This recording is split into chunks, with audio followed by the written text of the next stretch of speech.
Hi everyone, my name is Nick, and this week's plant of the week is Stromanthe sanguinea Triostar. This plant is more presently known as Stromanthe thalia Triostar.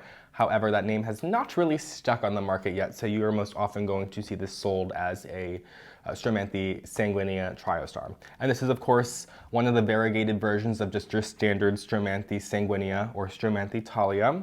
And this is native to Brazil, where this grows on the rainforest floor. This is a member of the Marantaceae family, so it's in the prayer plant family, which includes other plants such as Marantas, Calatheas, and Tenanthes. Speaking of Calatheas, or Calatheas, however you would like to pronounce it, this is often also mistakenly sold as a Calathea. So just something to keep an eye out for if you are looking to purchase this plant and bring it into your home. That might be how it's labeled at your local nursery. Hello, sweet pea, coming to crash the party.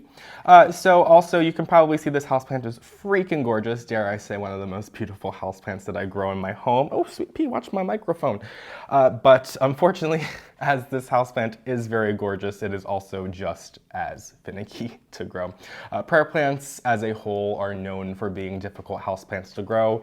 I do have plenty of tips to share with you guys today, but I am still learning a little bit myself on how to keep my prayer plants looking in the best conditions, because they really are just such finicky houseplants that really do take some time to acclimate to our home. I think that's the most important thing to keep in mind, is these plants really do take their time getting used to the settings that our home offer. They're just so incredibly different from the rainforests where they grow in the wild in their natural habitat.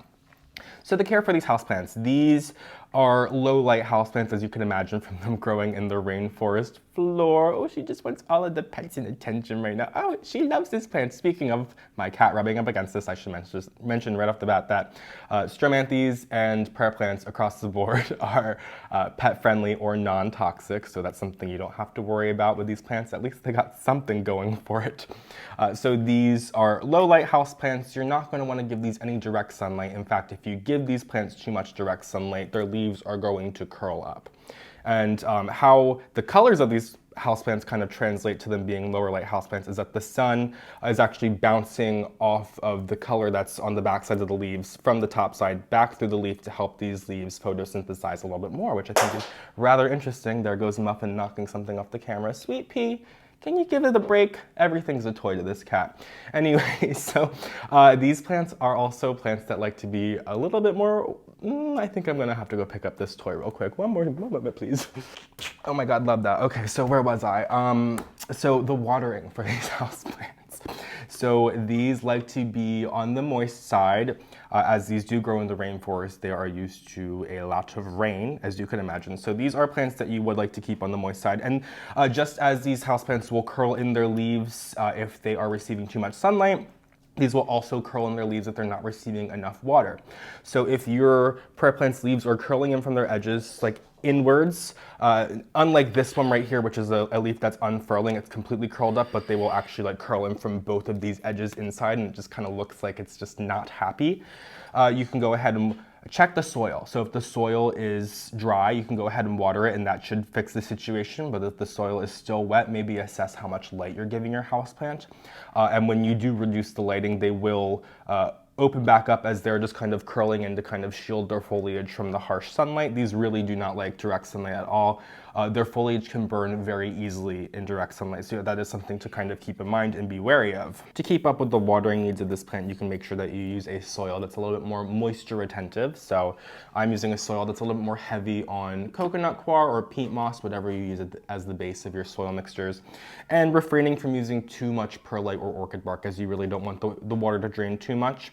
You can see I do have mine inside of a terracotta pot right here. I am keeping up with the watering of this houseplant, but terracotta is going to dry out quicker than ceramic or plastic planters. If you are struggling to keep your prayer plants well watered, you might want to consider planting it in something that's going to hold on to more moisture. I have this in a spot that I'm constantly looking at, so I always know, or I'm always thinking about watering this houseplant. But if you are putting it a little bit more tucked away, you might want to consider being able to hold on to a moisture a little bit more. And I should also touch on, when watering these houseplants, you are recommended to use distilled or filtered water. The issue with just plain tap water is that it includes some additives, and these do a poor job of transpiring out those additives. So things like fluoride and bromine, I think maybe even chlorine. These don't do a good job of transpiring them out, so they will end up getting some brown tips. You can see a couple of my leaves here have a little bit of brown tips to them.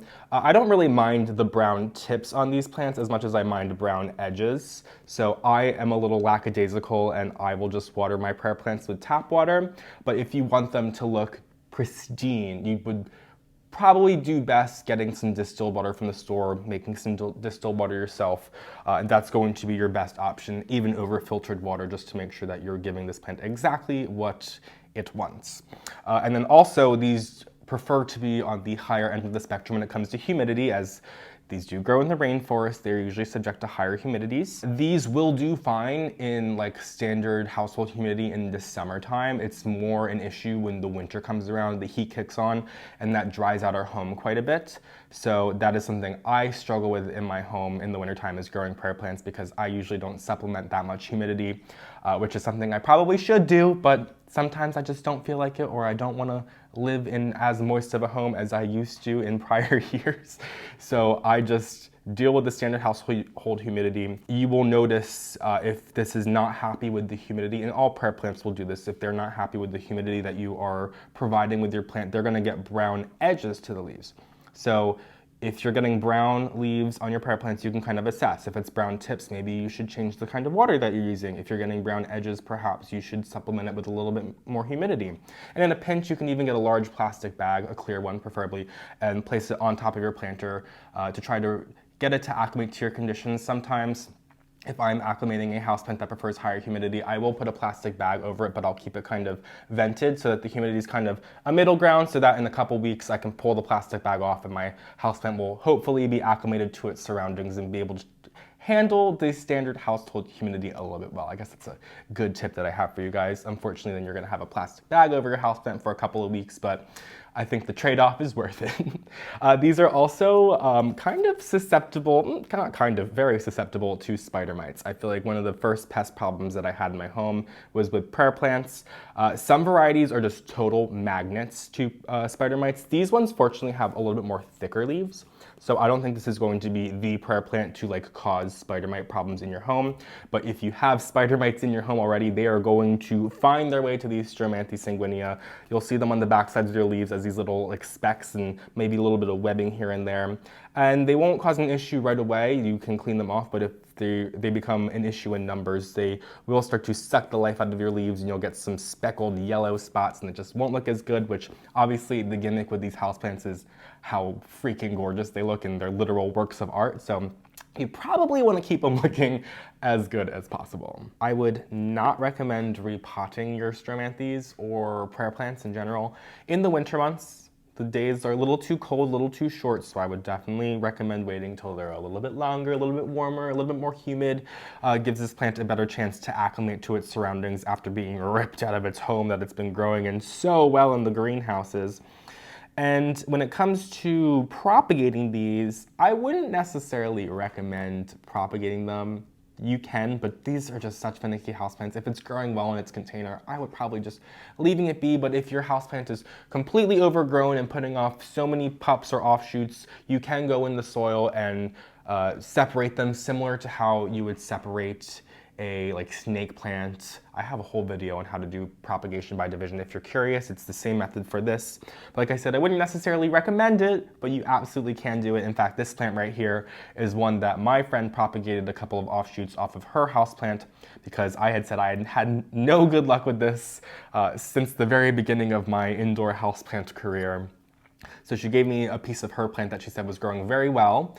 In fact, it looked great when she gave it to me, but all of the leaves ended up turning, yellow and brown and dying back, as it wasn't really happy as it was acclimating to my space. But I feel like the last good thing that this houseplant has going for it is that its root system is very tuberous. It has these rhizomes inside its root system they literally look like little potatoes in a way, and they store a lot of energy in those rhizomes. So maybe you brought your houseplant home and it's randomly dying back on you very quickly, or maybe you've had your houseplant for a full year and the winter months came around and suddenly Even though you thought you were taking care of your houseplant correctly, it just died back into the soil.